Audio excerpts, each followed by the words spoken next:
ਸ਼ੇਰਸ਼ਾਹ ਸੂਰੀ ਕਿੱਥੇ ਦਾ ਸੀ? ਸ਼ੇਰਸ਼ਾਹ ਸੂਰੀ ਦਾ ਖਾਨਦਾਨ 1450 ਤੋਂ ਬਾਅਦ ਸੁਲਤਾਨ ਬਹਿਲੋਲ ਲੋਧੀ, ਜਿਹੜੇ ਲੋਧੀ ਸਲਤਨਤ ਦੇ ਬਾਨੀ ਸੀ, ਉਹਨਾਂ ਦੇ ਦੌਰ ਦੇ ਵਿੱਚ ਅਫਗਾਨਿਸਤਾਨ ਤੋਂ ਹਿੰਦੁਸਤਾਨ ਆਇਆ। ਇੱਥੇ ਆਏ। ਇੱਥੇ ਆ ਕੇ ਉਹ ਸਾਰੇ ਫਿਰੋਜ਼ਾ 'ਚ ਰਹਿ। ਪਹਿਲੇ ਉਹ ਘੋੜਿਆਂ ਦੇ ਤਾਜਰ ਸੀ। ਇਬਰਾਹੀਮ ਖਾਨ ਉਹਨਾਂ ਦਾ ਨਾਮ ਸੀ। ਘੋੜਿਆਂ ਦੇ ਤਾਜਰ ਤੇ ਨਾਲ ਸਿਪਾਹੀ ਵੀ ਸੀ। ਉੱਥੋਂ ਉਹ ਬਿਹਾਰ, ਸਸਰਾਮ, ਟਾਂਡੇ ਵੱਲ ਚਲੇ ਗਏ, ਜਿੱਥੇ ਉਹਨਾਂ ਦਾ ਪੁੱਤਰ ਹਸਨ ਖਾਨ ਬਾਅਦ 500 ਸਵਾਰਾਂ ਦਾ ਮਨਸਬਦਾਰ ਵੀ ਬਣਿਆ।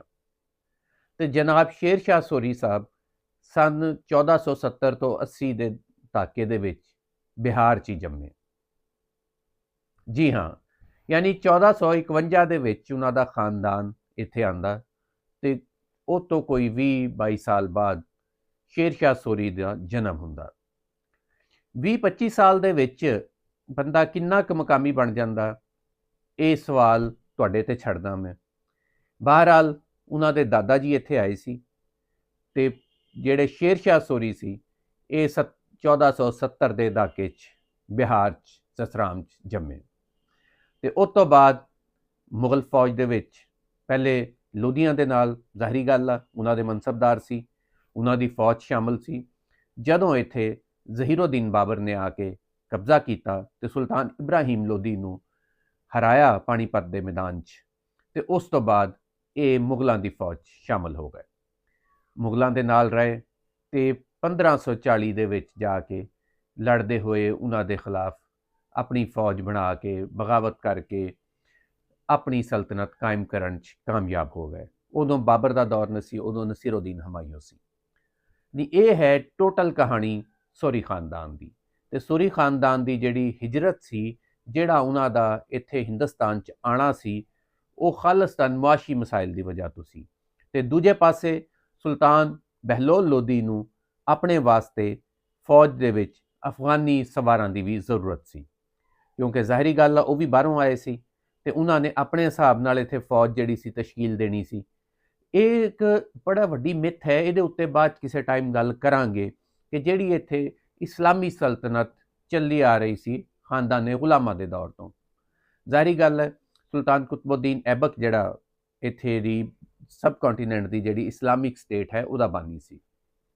ਉਹ ਅੱਗੇ ਚੱਲਦੀ ਆਈ, ਮੁਖਤਲਿਫ ਉਹਦੇ ਵਿੱਚ ਜਿਹੜੇ ਇੱਥੇ ਰੂਲਰ ਬਣਦੇ ਰਹੇ। ਅੱਛਾ, ਉਹ ਪਹਿਲੇ ਆਪਣੇ ਆਪ ਨੂੰ ਬਾਦਸ਼ਾਹ ਨਹੀਂ ਸੀ ਲਿਖਦੇ, ਸ਼ਹਿਨਸ਼ਾਹ ਨਹੀਂ ਸੀ ਲਿਖਦੇ, ਉਹ ਸੁਲਤਾਨ ਲਿਖਦੇ ਸੀ।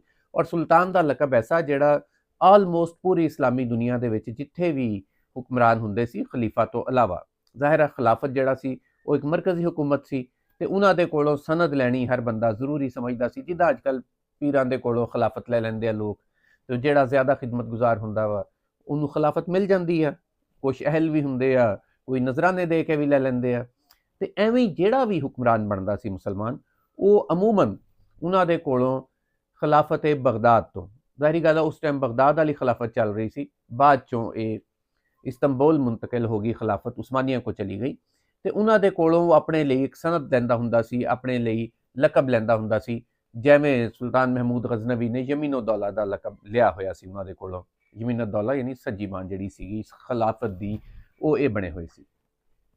ਇਸ ਲਈ ਇਹ ਜਿਹੜੇ ਮਾਮਲਾਤ ਸੀਗੇ ਇਹ ਸੁਲਤਾਨ ਆਪਣੇ ਆਪ ਨੂੰ ਅਖਵਾਉਂਦੇ ਸੀ। ਇਹ ਮੁਗਲਾਂ ਨੇ ਆ ਕੇ ਇੱਥੇ ਫਿਰ ਆਪਣੇ ਆਪ ਨੂੰ ਸ਼ਹਿਨਸ਼ਾਹ ਕਹਿਣਾ ਸ਼ੁਰੂ ਕੀਤਾ। ਇਸ ਤੋਂ ਪਹਿਲੇ ਸੁਲਤਾਨ ਸੀ ਤੇ ਸੁਲਤਾਨ ਬਹਿਲੋਲ ਲੋਧੀ ਆਪਣਾ ਕਿਉਂਕਿ ਮਜ਼ਬੂਤ ਕਰ ਰਹੇ ਸੀ ਇੱਥੇ ਸਿਸਟਮ, ਤੇ ਉਹਦੇ ਵਿੱਚ ਉਹਨਾਂ ਨੇ ਅਫਗਾਨਾਂ ਨੂੰ ਵੀ, ਅਫਗਾਨ ਸਵਾਰਾਂ ਨੂੰ ਵੀ ਇੱਥੇ ਸ਼ਾਮਲ ਕੀਤਾ। ਉਹਨਾਂ ਦੇ ਫੌਜੀ ਇੱਥੇ ਸਿਪਾਹੀ ਜਿਹੜੇ ਸੀ ਭਰਤੀ ਕੀਤੇ। ਔਰ ਜ਼ਾਹਰੀ ਗੱਲ ਹੈ ਕਿ ਜਦੋਂ ਕਿਸੇ ਇਲਾਕੇ 'ਚ ਰੋਜ਼ਗਾਰ ਨਹੀਂ ਹੁੰਦਾ ਤੇ ਕਿਰਾਏ ਦੀ ਫੌਜ ਤੇ ਉੱਥੋਂ ਦਸਤਿਆਬ ਹੋ ਜਾਂਦੀ ਆ। ਤੇ ਇਹ ਅੱਛੇ ਮੌਕੇ ਦੀ ਤਲਾਸ਼ ਦੇ ਵਿੱਚ ਹੀ ਸੂਰੀ ਖਾਨਦਾਨ ਇੱਥੇ ਆਇਆ ਸੀ।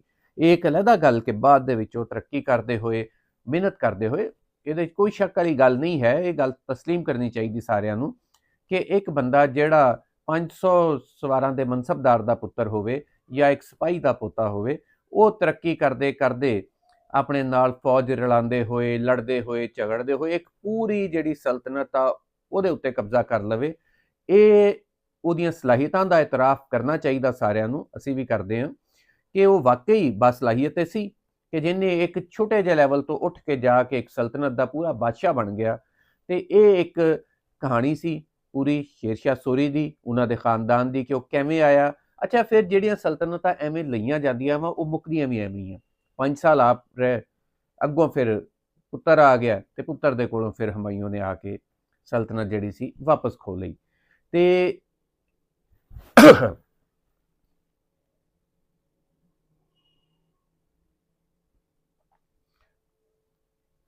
ਪਹਿਲੇ ਵੀ ਮੈਂ ਗੱਲ ਕਰ ਚੁੱਕਿਆ ਕਿ ਕੋਈ ਇਸਲਾਮੋ ਕੁਫਰ ਦੀ ਜੰਗ ਨਹੀਂ ਸੀ।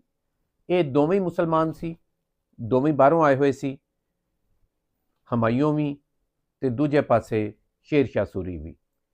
ਇਸ ਤੋਂ ਪਹਿਲੇ ਜਿਨ੍ਹਾਂ ਦੇ ਕੋਲੋਂ ਹਕੂਮਤ ਲਈ ਸੀ ਲੋਧੀਆਂ ਦੇ ਕੋਲੋਂ, ਉਹ ਵੀ ਬਾਹਰੋਂ ਆਏ ਹੋਏ ਸੀ। ਤੇ ਮੁਗਲਾਂ ਨੇ ਹਕੂਮਤ ਉਹਨਾਂ ਕੋਲੋਂ ਲੈ ਲਈ, ਉਹਨਾਂ ਦੇ ਕੋਲੋਂ ਸੂਰੀਆਂ ਨੇ ਖੋਈ, ਸੂਰੀਆਂ ਕੋਲੋਂ ਵਾਪਸ ਮੁਗਲਾਂ ਨੇ ਲੈ ਲਈ। ਇਹ ਇੱਕ ਸਟੇਟ ਦਾ ਸਿਲਸਿਲਾ ਚੱਲਦਾ ਰਿਹਾ, ਪਰ ਸੀਗੀ ਇਹ ਇਸਲਾਮੀ ਸਲਤਨਤ।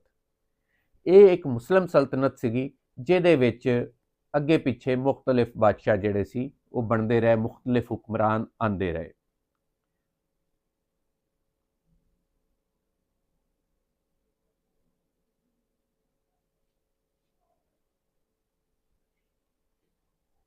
ਬਾਕੀ ਜ਼ੁਲਮ ਦੇ ਵਿੱਚ ਕੋਈ ਵੀ ਬਾਦਸ਼ਾਹ ਘੱਟ ਨਹੀਂ ਸੀ। ਲੜਾਈਆਂ ਦੇ ਵਿੱਚ ਅਸੂਲੋ ਜ਼ਵਾਬਤ ਜਿਹੜੇ ਆ ਉਹ ਤੇ ਆ ਕੇ ਹੁਣ ਕਿਸੇ